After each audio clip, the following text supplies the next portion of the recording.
அல்லாஹ் அக்பர், அல்லாஹ் அக்பர், அல்லாஹு அக்பர், அல்லாஹு அக்பர் என்று சொல்றான் பாத்தீங்களா? இப்படி சொன்ன உடனே நம்ம உடனே அவன் இஸ்லாமியரா இருப்பான்னு நினைப்போம்.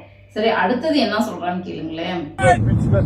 going to bomb the plane, dead to America, dead to Trump.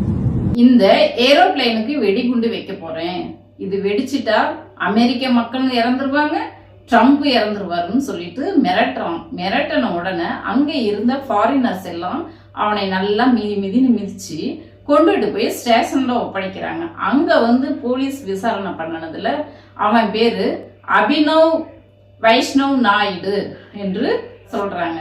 இந்த பேரை கேட்கும் போதே தெரியும்ல, அதாவது இவன் இந்துன்னு சொல்றதை விட இந்துக்களை 2 விதமாக பிரிக்கலாம். ஒண்ணு மதம் பிடிச்ச இந்து, அவங்கள சங்கின்னு அதனால தான் சொல்றேன். இன்னொன்னு உண்மையாலும் கடவுள்களை வழிபடுற ஆன்மீகவாதிகள்.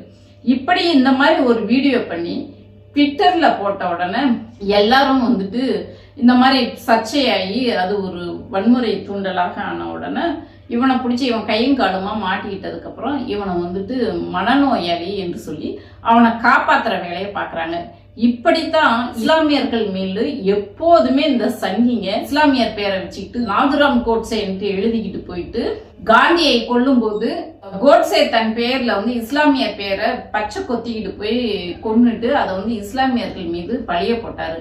அந்த மாதிரிதான் ஆரம்பத்துல இருந்து RSS சங் பரிவார் கூட்டங்கள் இந்துக்களாக இவங்க சங் பரிவார் கூட்டங்களே செஞ்சுட்டு அந்த பழிய இஸ்லாமியர்கள் மீது போடுவதை இவங்க வழக்கமா வச்சிட்டு இருக்காங்க.